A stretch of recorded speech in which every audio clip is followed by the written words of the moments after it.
is to lower the bar on what makes a good, memorable experience. The happiest life might also be one of the least memorable ones.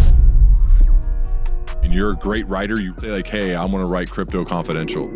Can you share more, Nat, about the importance of manufacturing hardship for yourself? A lot of people are familiar with this idea of like learned helplessness. Your book, Crypto Confidential, is getting so much amazing press. It's really about the human experience of fully diving into a financial mania and kind of losing yourself in it. I opened up my Coinbase, was like $80,000. It was this holy shit moment. Like, where did this come from? This is insane. Wow. Well, I mean, what happened next? Sorry, just need a sec.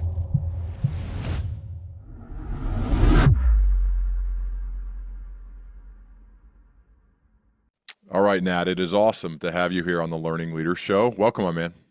Thank you. It's awesome to be here. So March 5th, 2024, you published an essay saying this year on your birthday was the first year you've ever felt sad on your birthday. Why is that? It was kind of an odd feeling. When I turned 30, I didn't feel it at all. It just felt normal. But 31 felt different. And I know anybody older listening to this is going to think that's absurd. And I realize it's absurd, but it was the first year where I'd actually felt like, oh, things are actually going by really quickly. And I'm not remembering what happened in the year as well anymore. And it really felt like time had just completely flown by. Like my last birthday had just happened. And I'd never really had that experience that acutely before. And I think that can come from a few things. One, having young kids definitely accelerates things. But I think it's also just settling into no longer being in this manic exploratory career phase that I've been in for the last 9 years before it, and really feeling like I have my thing. This is my thing. I have my daily routine. I like my daily routine. And the days are definitely happier, but because they're more routine, they tend to blend together more. And so it's this really challenging balance between having a consistent schedule and routine that makes you happy is sort of the ideal life, because then you're not constantly chasing novelty and new things to excite you and keep you interested. You're just happy, satisfied day to day. But those days tend to blend together. So when you look back, you might not have that many big signposts for the year that let you say, oh, all these great big things happened, all these places I went, all these goals and achievements that I hit. I basically just worked on a book for a year, and I didn't even get to publish it during that year. And so I've thought about this question a lot, right? That the happiest life might also be one of the least memorable ones. And that's a really challenging balance between wanting to feel accomplished and having all these signposts and being comfortable living in the moment and being satisfied with that. Interesting that you'd say the happiest life could be the least memorable. Do you really mean that? Yes, I do. Huh. In the sense that imagine somebody who doesn't have to worry about income, can wake up and do creative projects and then play with their kids and then have wine and dinner with their friends, go on walks, hikes, and stay in a relatively confined area. That's probably a really happy life. All of the stressors aren't there. They're not constantly, flying around on planes to try to go do new things all the time. Their day-to-day is probably fantastic. But if you asked them, what did you do 4 days ago? Or what did you do 8 days ago? Or 13 days ago? If they looked at their Google Calendar, they would say, I don't know, I probably did this and it was great, but I have a hard time sussing out what happened on each of those individual days. And maybe that's okay. How much of that is your life as of today? Most of it. I'd actually say that my life right now it's not in that ideal routine that I really like, just because I'm gearing up for book launch. And so I'm Yeah. doing a lot more promotion work. I'm kind of back in my sales and marketing mode, Yeah. which I'm good at, but I don't like it as much as my writing monk mode.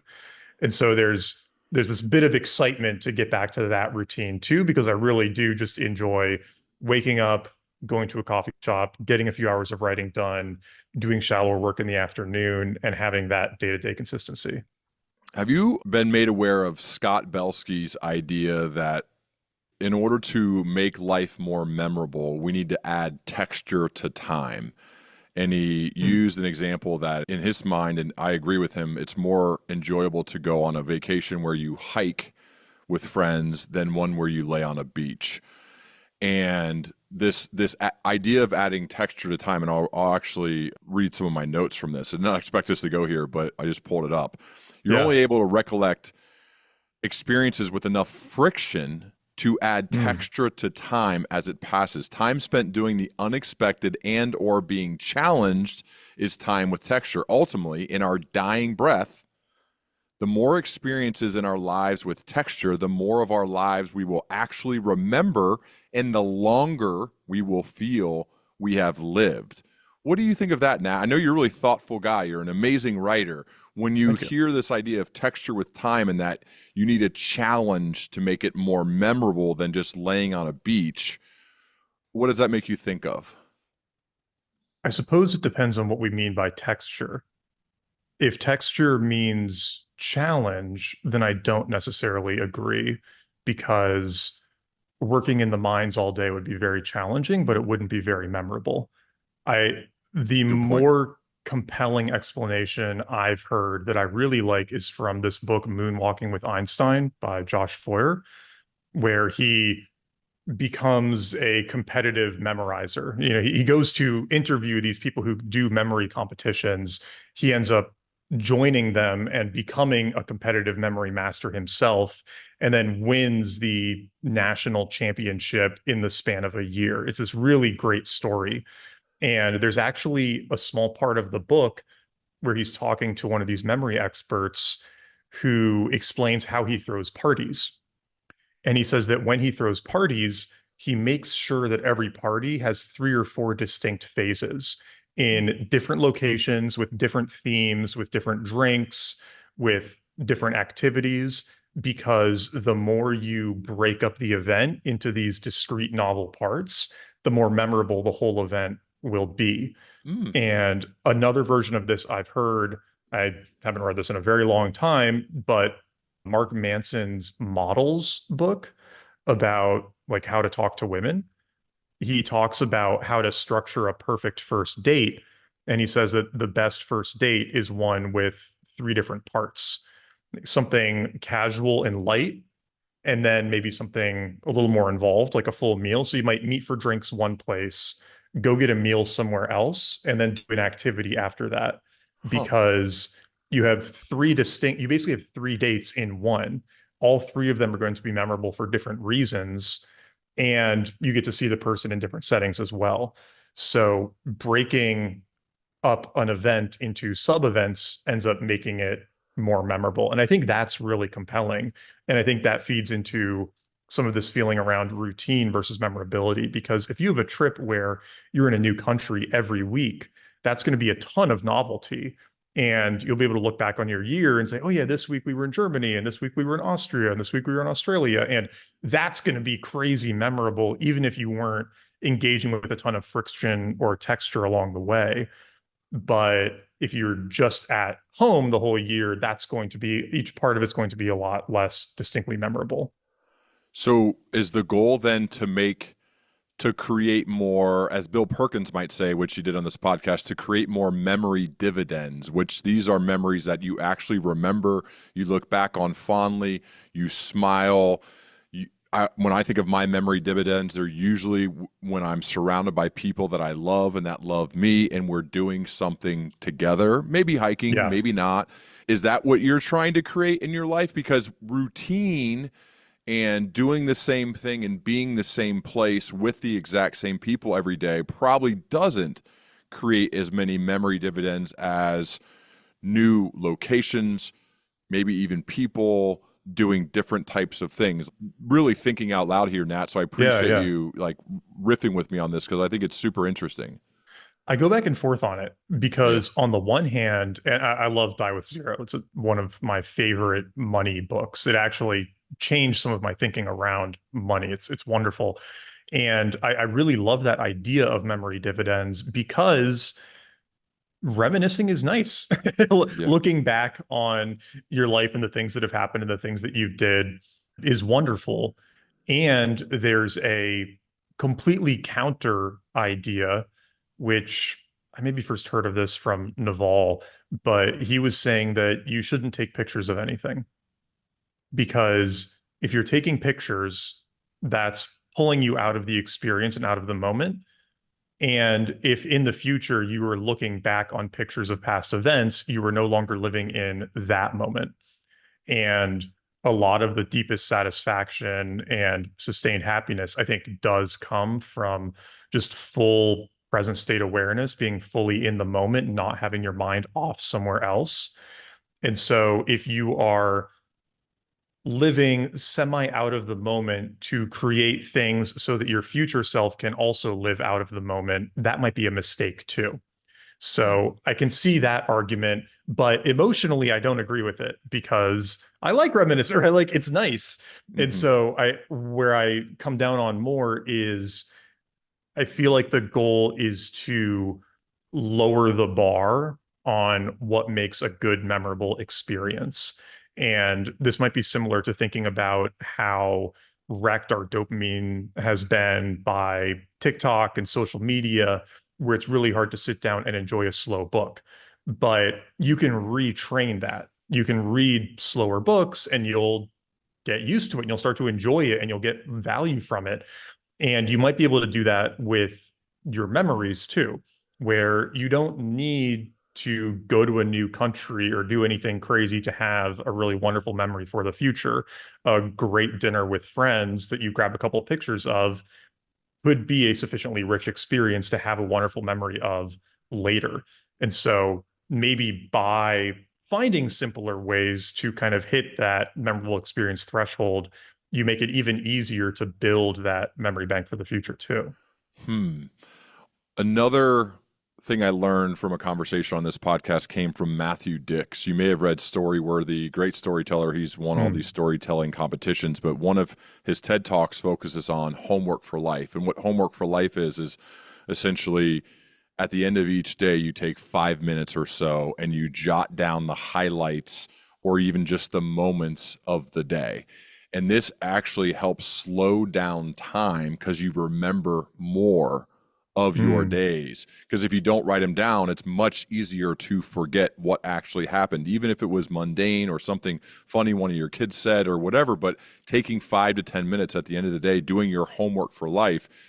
And I started doing it after I recorded with him a few years ago, and it really does because I go back and read through old homework for life entries. I'm like, oh my Yeah. gosh, if I wouldn't have written that down, I probably would not have remembered it. And now I have all of this like giant bank of memories that I'd written down because I committed to doing homework for life. So that is another way I think to slow down, as you said, you got sad because you realized how fast time was going. That Yeah. homework for life is another way I think to slow it down a bit and to remember more of the things that happen day to day, regardless of travel or any texture with that time. Yeah, I like that a lot. And I do feel like as much as the phones can be a curse sometimes, they are a blessing for some of that Hmm. because even if you don't get around to doing that homework, you do have all the random little photos you take. Yeah. And those can often be a really good way of resurfacing those moments from the past, at least. You know, you're maybe not reviewing them at the end of the day, or you're not doing this active process of remembering it, but literally one of my favorite things for my wife and I to do at the end of the day is just see what featured photos or little stories come up in Apple Photos on our phone.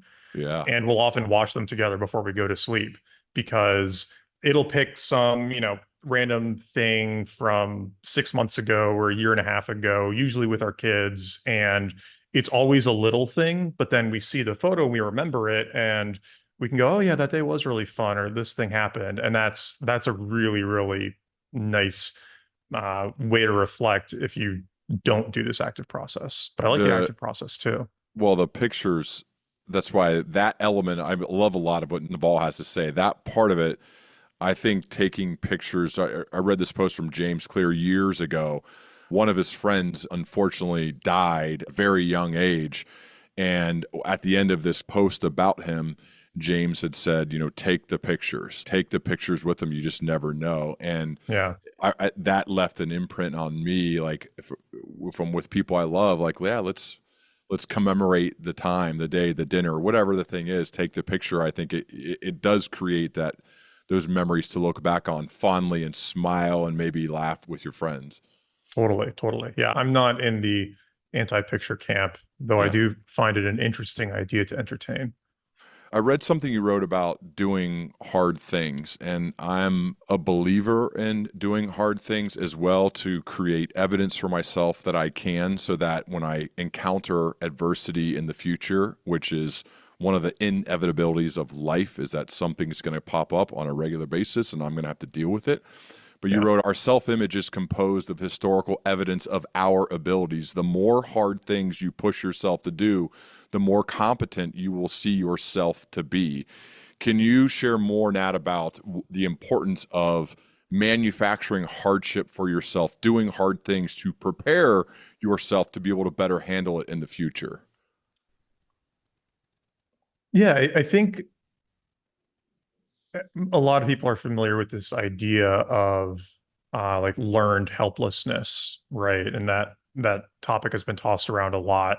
Where and the classic study on this is with the dogs in the it's an awful study, but they had some dogs in a crate or in a pen and they electrocuted them and they had them confined so they couldn't escape.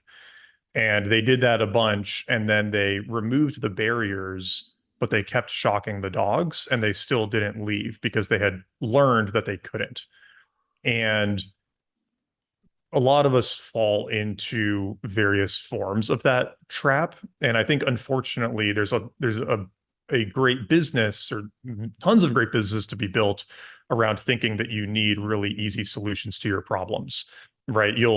You'll solve this problem in your life if you buy this book or download this app or take this course or buy this product. And that's kind of the default way we often try to solve our problems. But a lot of these problems often have relatively simple solutions that are challenging to do, but are not inherently extremely complex. But we don't want to do the hard thing, whether that's getting up and writing every day, whether that's eating less during the day, going for that run, doing these relatively simple but challenging things to do. And so we look for these easier solutions to our problems, the pills and apps and whatnot. And really the only way to consistently be able to solve those challenging problems is if you're willing to do those hard things.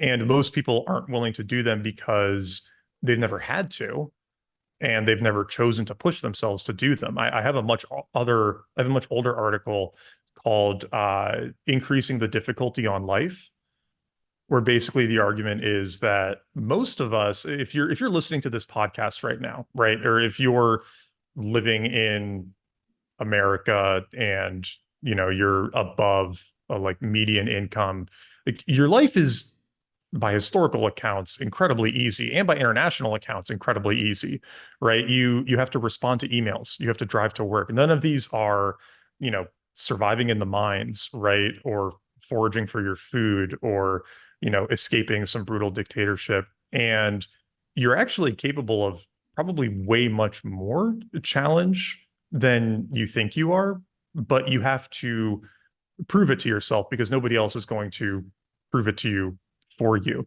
And the sooner you do that, the sooner you kind of unlock all this other potential in your life. And the premise of that article was this kind of question of like, why are we making kids learn calculus in high school? They're never going to learn calculus again for the rest of their lives. And my point was that the main reason you make a high schooler learn calculus is to see if they can do it. and to see if they can push themselves to do it. Because if they can, then they can probably push themselves to do other things, and they know that they have learned this challenging thing. And that is valuable in and of itself, right? I think that cold plunges get a bad rep because it's become such a meme. And if we want to get into the evidence for their benefit, it's kind of shaky and oversold. But none of that really matters because doing it sucks. Hmm. Right? Like actually getting in it really sucks. It's not exactly a pleasant or easy thing. But if you can get in a cold plunge and stay in it for a couple of minutes, a lot of other stuff doesn't feel that hard anymore. My wife has been using this as a mantra for a few years now because she gave birth to both of our children without medication. And she'll really often say to herself, like, well, if I can do that, I can get through this other thing, right? Like all Hmm. of these little hard things that you commit yourself to doing just build up more and more of your identity as a capable person. And so even if they don't serve some specific financial bottom line or serve some specific goal, it's often worth doing them just for the sake of your identity. The Navy SEALs talk about always pushing their edges. Hmm. And because they know they're going to go into the thick of it all the time. That's their life. Yeah. And I think that is a mantra that we all can borrow and use. Like, what am I doing? A prompt, an end of the day prompt could be, what did I do today to push my edges? When I mean edges, like, here's our zone of comfort and competency, right? I'm this level of intelligence. I'm this comfortable in whatever I'm doing. What am I doing to push on those edges? Maybe meet with somebody who's far wiser than me, be curious, learn from them, try to hang in that environment. That's honestly one of the reasons I do this podcast, and I have for 9 years, Nat, is to try to hang with really smart, thoughtful people and have constructive dialogue with them. That pushes my edges of my zone of competency, right? Like a real thoughtful dude like you, Yeah. I'm like, wow, I'm going to have to really bring it today. So there's hours and hours of preparation, being a good listener. It's like, I'm going to be a better leader from having done this. The same thing with anything physical or mental, right? What did you do today to push your edges? And if you have examples for that day after day after day, as you said, then I think you're providing evidence for yourself that you can handle the hard things that are inevitably going to come at you. And I think that's a really good skill to nurture and to develop. Totally. And it doesn't just have to be physical things. Right. After I turned in Crypto Confidential, I wanted to write this sci-fi novel. And I said, okay, I'm going to try to write this. I've never written a novel before. I have no idea how to do it, but I'm going to commit to writing 2,000 words a day until the draft is done. And 2,000 words a day is a lot of words. Like Yeah, that's a that's a ton. pretty high output. But Stephen King's On Writing book is wonderful. And he said that that was how he did it. He would start on a first draft, write 2,000 words a day until it was done. And he'd give himself 3 months to finish it. And I said, you know what? I'm just going to try. I'm going to see if I can actually do that. And I would basically go to a coffee shop and not let myself leave until I had gotten the 2,000 words for the day done. And that might have meant that I was starving for lunch or whatever and just needed to bang out a couple of bad paragraphs to hit it. But I got it done and it wasn't bad. And I got the whole first draft done in 2 months because it was about 76,000 words. And 2 months of work days is about 50 days. And so there was like Thanksgiving and Christmas holiday in there too. And I got it done. And I didn't know I could do that, but I was able to. And then talking about pushing your edges, right? Everybody, or not everybody, but a lot of people say, oh, 2,000 words is a great goal to get to, 2,000 words a day. And then I started thinking like, well, that's still just a number that somebody made up. It's sort of an arbitrary marker, right? It's like if you stop doing push-ups at a round number, it means you didn't do as many as you actually could have done, right? If Yep. you stop at 20 or 25, you didn't really push yourself. So I said, well, okay, how much further can I push this? And so I just started adding 100 words a day every week as I was working on, I think, the second draft or later in the first draft. And so one week I did 2,100 words a day and then 2,200 words a day and 2,300. And I got up to 2,600 words a day before I finished whichever draft that was. And it wasn't that much harder. Like it was harder. It took a little bit longer, obviously. I needed to budget an extra 30, 45 minutes. But I figured out how to do it. And it's like, okay, I know I can do 2,500 words a day on a decently organized outline for a book now, which means that whenever I do a first draft of something in the future, I basically have no excuse for it to take more than 2 or 3 months. And that's an incredibly empowering thing to know because a lot of people might spend the months and months and months and months doing 100, 200, 300 word days. I'm not saying that's bad, but if you know you can do more, that's a pretty useful thing to know about yourself. Oh, no doubt. Just came to me that you are a really thoughtful and intentional dude, especially for being still so early in your career. And it led me to think, what was your upbringing like? What were your parents like? What did they do to help nurture and develop such a thoughtful and intentional person, especially early on in your career? It's a good question.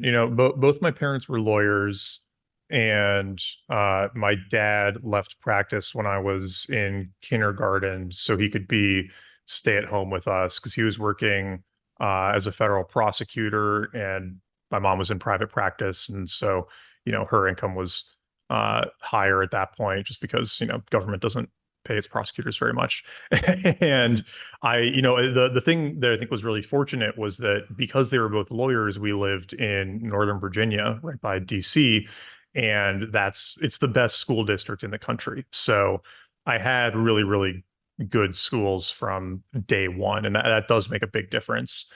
Um, that said, I really wasn't much of a student.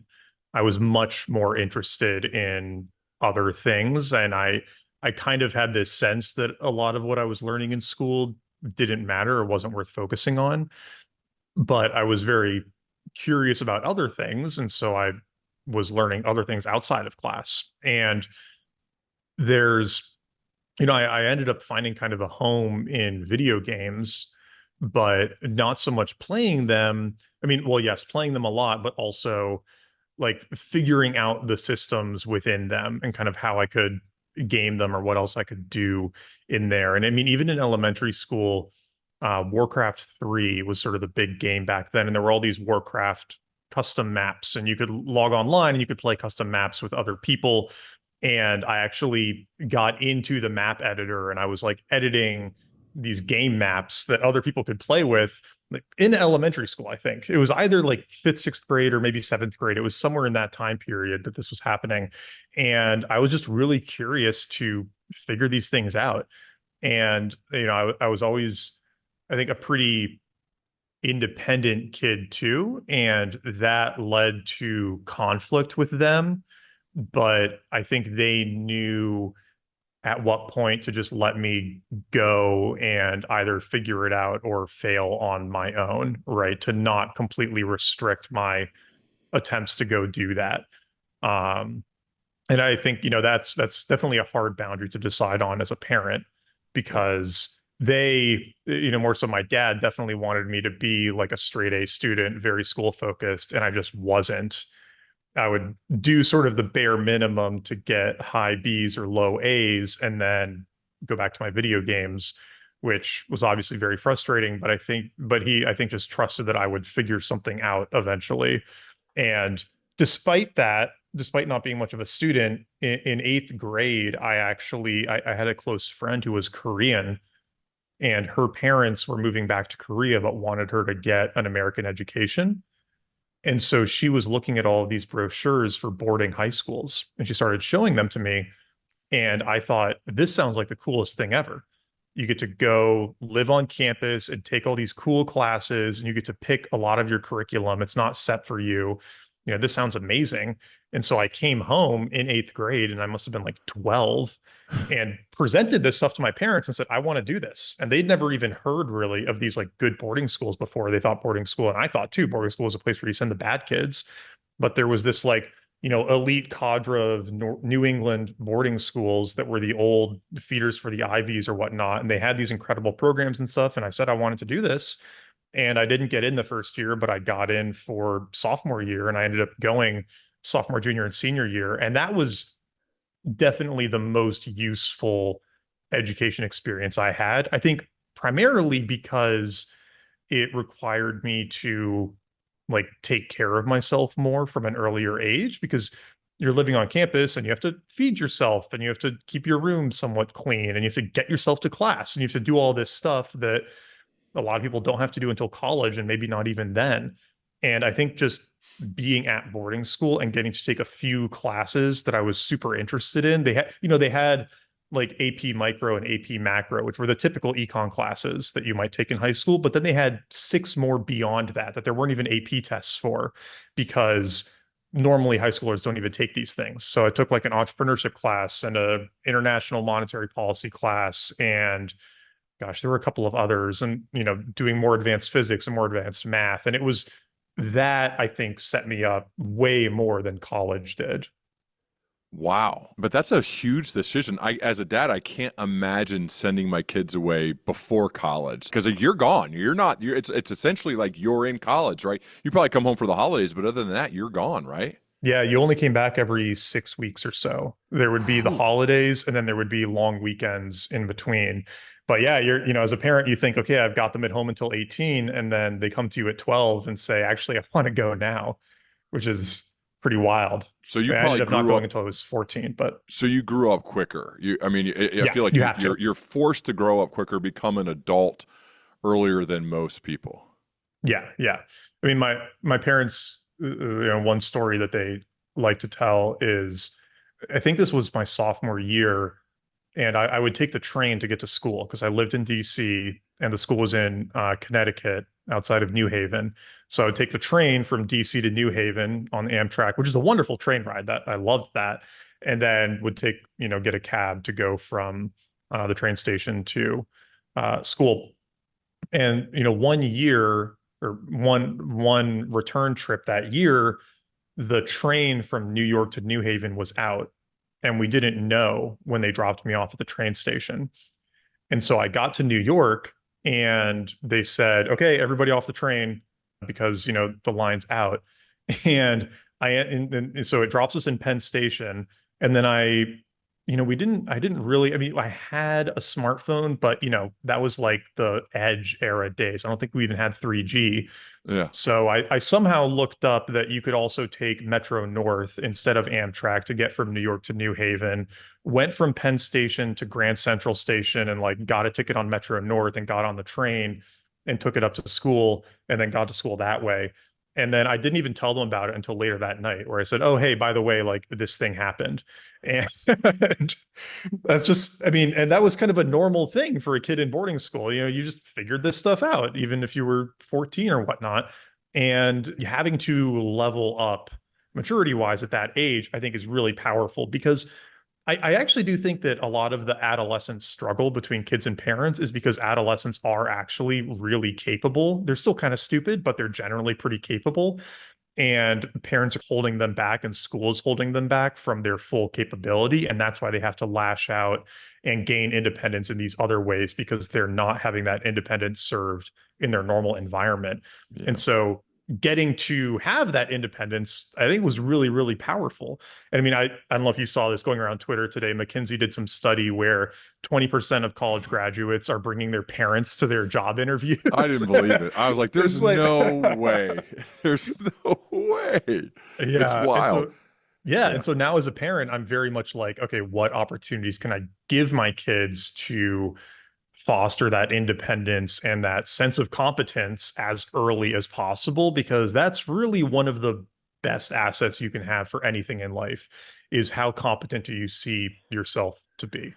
This is so hard because this conversation I have with my wife quite a bit now with teenagers is that as a dad, you want them to call you if they need something. You want to say, like, I got you, I'm here for you. However, in a way, it's stunting the growth at times. So we have to have this dialogue. In a way, we almost have to like not answer the phone. And it is so, so hard because you Yeah. want them to be able to figure it out on their own. And if you answer and figure it out every time, or you come in and save the day and you feel like this amazing parent because you saved the day when your child was going through something or they didn't know the answer to whatever, as opposed to saying, Nat probably taught himself and created some confidence in himself by figuring it out of like, how do I go to a different train station, or how do I get a ticket?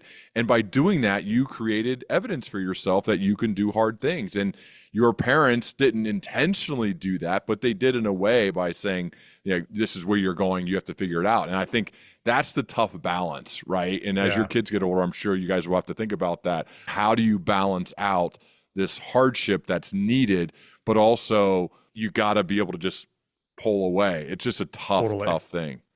Yeah, yeah. It's I mean, I'm excited to get to think about that more though. Our How old are oldest your is only kids? 2.5 and 1.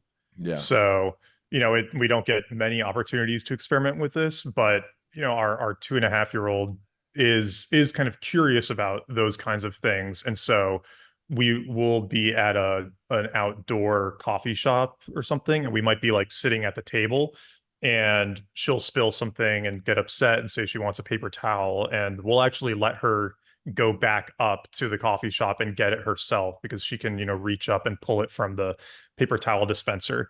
And it's funny to do that because you can see a lot of other people looking at her and going, what is this 2-year-old doing wandering over here alone? Right. They start looking around for the parents or whatnot. And we have to kind of like wave and say, like, no, we know she's there. It's okay. But I think it's great for her because she's learning, okay, Yep. I can go solve this I problem can do it. myself. I don't need them to go do it for me all the time. There are little checkpoints along the way, along the days. It's something as little as, I know when we take a friend to dinner, you can see like one of the big rules we set is we are never ordering dinner for them. As long as they can talk, like they're going to order Mm-hmm. dinner for themselves, whether it's Chipotle or we're sitting down, it doesn't matter.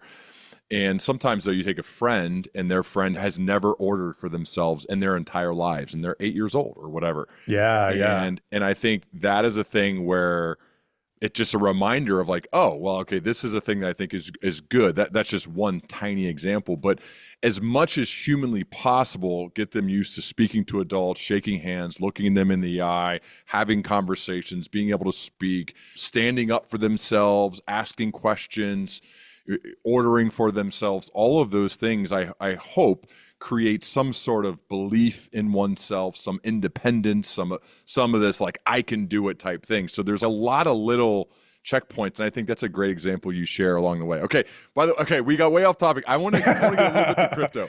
It was 'Cause fun I don't. though. Okay, It it was is great. fun. I love Yeah. it. So your book, Crypto Confidential, is getting so much amazing press. It's not at the time of this Thank you. recording, it's not out yet, but so much amazing press. I appreciate your team for sending me an early copy because I am one of those people in the world. I remember I downloaded Coinbase a couple years ago and bought some crypto on Coinbase. I had no idea what I'm doing.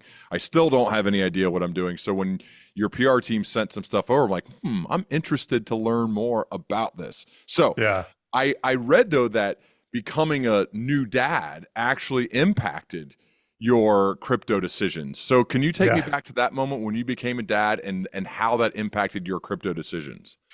So the way I kind of stumbled into this world was I got interested in crypto really early a couple of times, and then got more interested in 2017, dabbled a bit. The whole market crashed at the end of 2017, or I guess beginning of 2018. And I said, okay, I feel like there's something maybe here eventually, but I got to go work on other stuff. I'm not going to keep following this right now. But I set up these automatic weekly buys on Coinbase where it would just take, I think, $100 out of my bank account each week and put it into Bitcoin. When was And I this? said, like 2017, 2018, Okay, so early. early. Yeah. And I said, I'm not going to try to time this. I'm just going to let it do these weekly buys and maybe that'll turn into something eventually. And so that had been running for years, and it gets to the end of 2020. And I've been running a marketing agency. It almost got killed by COVID. I sort of had to resuscitate it during that period. And then by the end of the year, I was ready to step out, promote the COO to CEO. She took over, and I said, okay, I want to go find something new to do because I don't like doing, I was doing a lot of SEO content marketing, and I didn't like doing that work anymore. I was really, really tired of it. But I'd always really enjoyed programming, and writing. And I thought, well, I don't think I can make a like good enough living from just writing right now. And if I did, it would have to be the like content marketing SEO writing, which I didn't want to do. So I'm gonna actually like try to go after programming because my experience was really limited with it. I played around with it bits and pieces just to have fun. And so I start taking these programming courses, and then I see all of this chatter around crypto happening. And I open up my Coinbase, and those little weekly buys plus, the bit that I had at the end of 2017 was like $80,000. Mm. And it was this holy shit moment. Like, where did this come from? This is insane. Like, what happened here? And so I started digging and was like, oh my God, there's all this cool stuff going on. There's like DeFi and there's Ethereum and Dogecoin is going crazy. And so I download Robinhood and I start day trading Dogecoin on my phone and I'm making a little bit of money there. And at the same time, I'm trying to get this programming stuff going. And at the same time, I don't know, it is wild that we decided to do all of this, but my wife was also in a new career. I was figuring out a new career, and we decided to start trying to have our first kid. So, and we figured it would take 6 to 12 months for her to get pregnant because, a lot of times it does. And we would have that plus the pregnancy to figure everything out. And then boom, she gets pregnant the second month.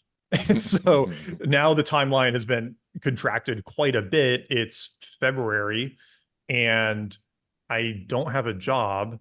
I have savings and I have some income from my blog, but not exactly as much as I'd like. And I'm not even sure at this point if the programming is going to take off quickly enough for me to get a good income in 6 months or whatnot. And so I went to my friend who was way deeper in crypto than I was. And I said, can you help me figure out this crazy part of the industry? And she said yes. And it just went bananas from there because, she was in this like one of those secret group chats where all of the alpha gets shared. And, she couldn't exactly share stuff that was in it, but she could point me in interesting directions. Then I could go try to figure things out. And, that was really in like April when that started. And, so in April, I'm just trying to figure out what the hell is going on in this industry, seeing if I can make any money from it. And then by December, I've ended up working with this crypto gaming team and I wrote a lot of the code for their tokens and everything. And people have put over $100 million into the game, the code that I had written for the game, basically.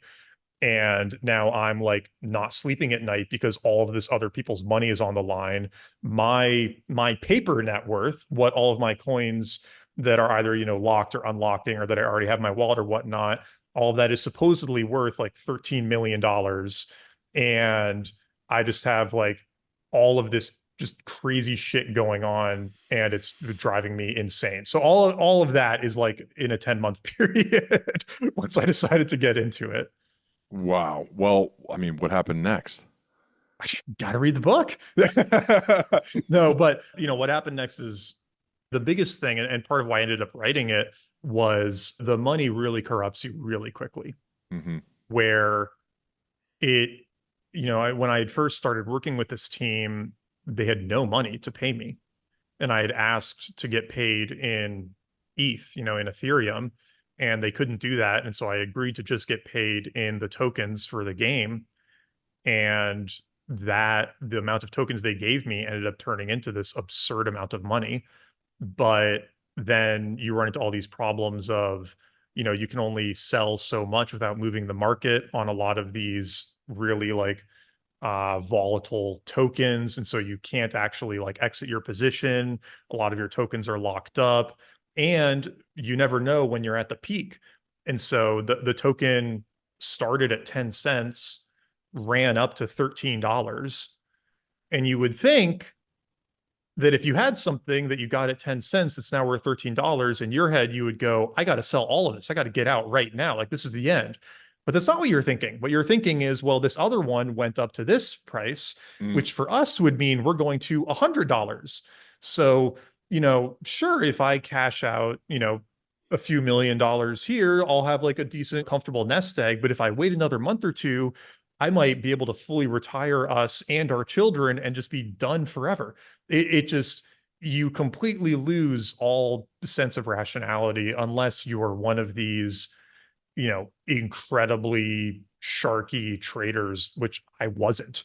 Hmm. I just got totally lost in the chaos and, ended up, now the token's at like 2 cents.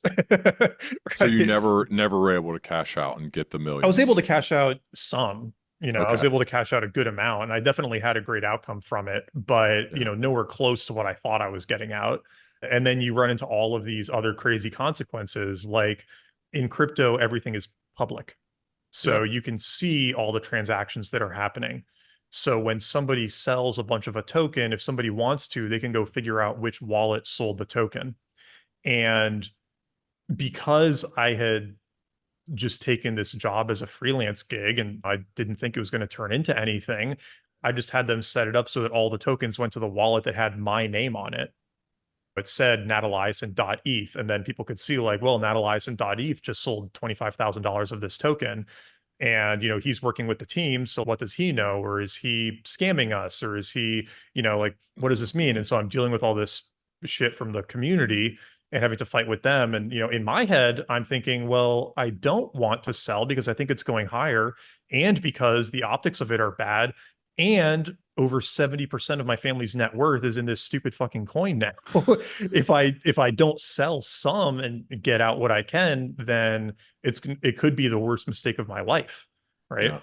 And Yeah. the thing that I did end up doing that really saved me is I just set a specific percent of, I would have a certain number of tokens that unlocked each day based on my 1 year vesting schedule. And then I just sold a certain amount of them at whatever the market price was every day.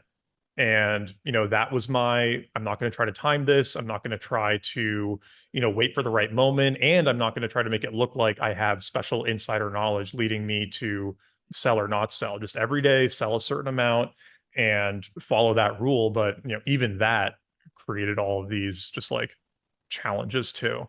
Well, money can play such a good or a bad role in relationships. What were your conversations like with your wife during this time? It was really challenging. Yeah. It was really a struggle. And I talk about that a good amount in the book. I think that's Yeah. one of the things that surprises people about it is it's pretty raw about the strain that it put.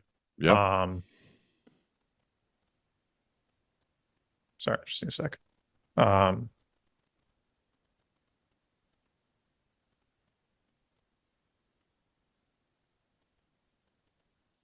it was actually really hard to do the audiobook for that reason too, because it's just Hmm. like, reading through some of these scenes and remembering how I was and how we were and all of that. It's really tough, but I felt like it was important to capture that. And there were multiple moments where I either like got hacked or thought I was getting hacked and felt like I was about to lose everything. And so I'm running out of dinner or running out of a pickleball game or waking up in the middle of the night because something awful has or might have happened. And, I'm telling her that we've made all this money, but I'm leaving most of it in crypto. And so it's not coming out to our bank account. And so a lot of that money wasn't even real. It never even became real.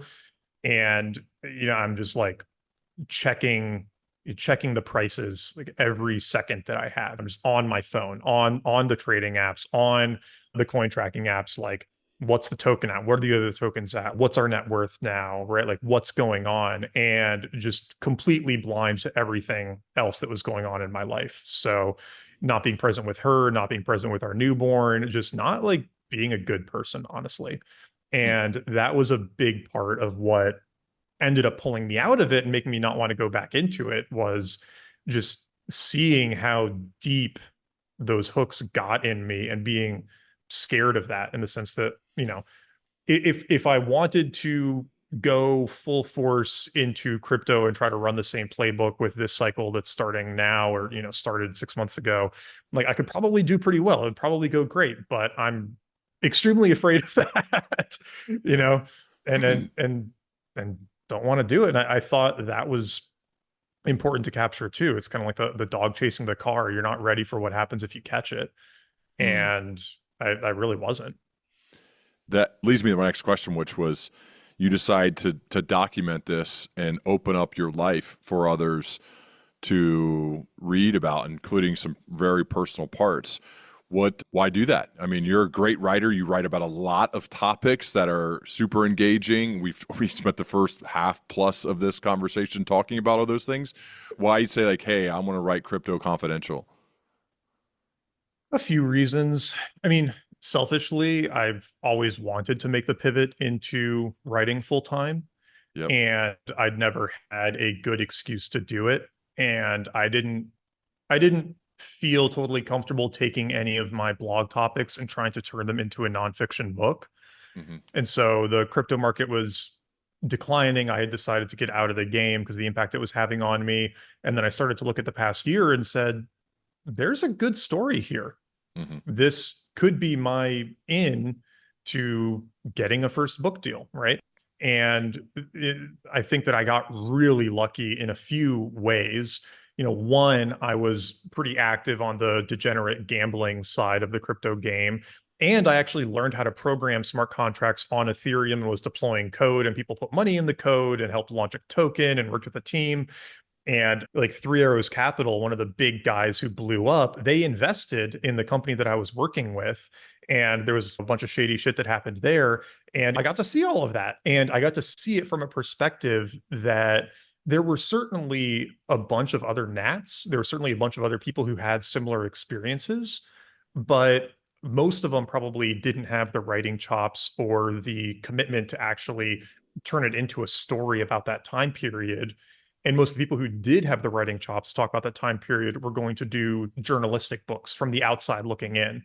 And I thought it would be really fun to have an inside story, what it was actually like on the ground level from that mania, because there were just so many insane things going on. And I think it will be a time period that we look back on at everything that happened at GameStop, at crypto, at recovering from COVID. Just that 2020 to 22 period was so crazy that this can be a cool artifact of that era. And it's about crypto, but it's really about the human experience of fully diving into a financial mania and kind of losing yourself in it, and your relationship with money and self and people. And that's a pretty timeless story. So even if somebody doesn't have that much interest in getting into crypto, they could still get a lot from that side of it. And then I think you layer on that it's a fun read. It's fast. It's like Yeah. thrillery, right? Like it's exciting and easy to get through. And so it's got that element too, where you could almost read it instead of a James Patterson novel on the beach or something, with the added benefit that you learn something along the way.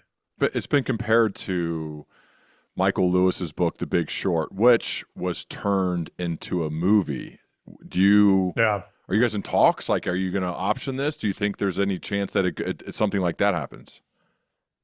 One producer actually reached out about optioning it, Yeah. and we didn't take that right away, and now we're shopping it a little bit.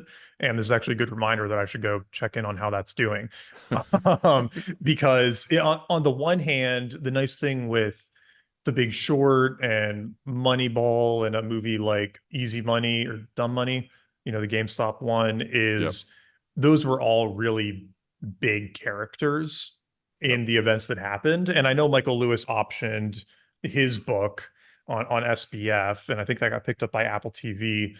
And I suspect something will come of that. But I would love to see this get made into a movie. I think there'd be a lot of fun ways, there are fun things you could do with it. I think it would be kind of a fun story to get the movie treatment. And I didn't explicitly write it with that in mind, but it was a thought at the back of my head that it would be a fun thing to get to see that get done.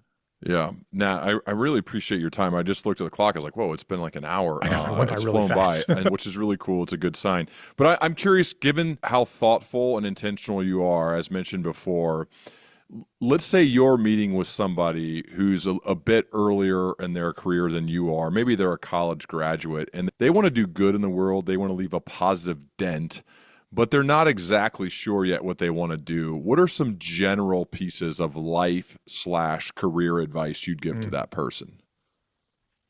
I think that people get flack for career hopping and career changing too quickly. But I think that's one of the most useful things you can do early in your work career because school and hobbies can never really tell you what you would actually be fulfilled working on for very long time periods. And so over the last 9 years, I've, run a marketing agency. I've done programming work. I've done writing. I've actually worked in marketing at a company. I've started little like app businesses. I've gotten to try on a bunch of things. And before that, I did some internships at like management consulting companies, right? And I really do feel like you have to actually try whatever types of jobs you think you might enjoy doing.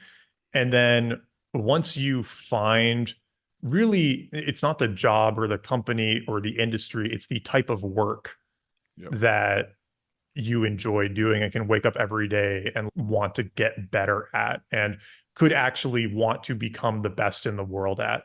I think it's one of the most useful things you can try to figure out. And then once you figure that out, you just have to go totally all in on that thing and to be pretty explicit about not letting yourself get distracted by the other things. I think it's a Warren Buffett quote that I love, which is like list out the top 10 things you could be focusing your time on, right? Like the most important things you could be working on.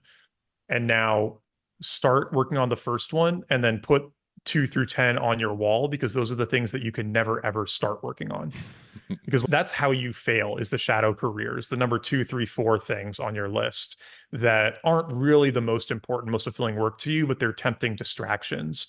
Hmm. And for me, that's entrepreneurship. That's a certain amount of programming. That's this crypto stuff. That's building a social media influencer presence. That's for me, that's starting a podcast, right? All of those things are not writing for me. And writing is the thing. And that is the thing that I'm just fully committed to figuring out. And I feel extremely confident saying that because I tried all these other things first. And Hmm. so I almost think it's a mistake to immediately pick something and go all in on that because if you pick the wrong thing, you might not find out until 10, 20 years down the line. And now you have a mortgage and kids, and it's way harder to pivot and try something else.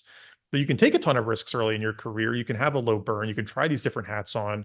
And then once you find the thing, you could wait until you're in like your 30s to find that thing and then just go all in on it and still have an incredibly successful career. And so I think that explore and exploit framework is a really, really valuable one to follow. So useful, man. I'm excited to see your writing and your focus on it and to see what comes next. But the current Thank you. thing that I highly encourage, as you mentioned, is it's a thriller. It's like a novel, but it's real. I think it's going to be a movie. It's called Crypto Confidential: Winning and Losing Millions in the New Frontier of Finance. Nat, this was really cool, man. I appreciate you being here, and I would love to continue our dialogue as we Yeah, both we should. progress, man. This is a great chat. So thanks for having me on, Ryan. Awesome. Thanks, man.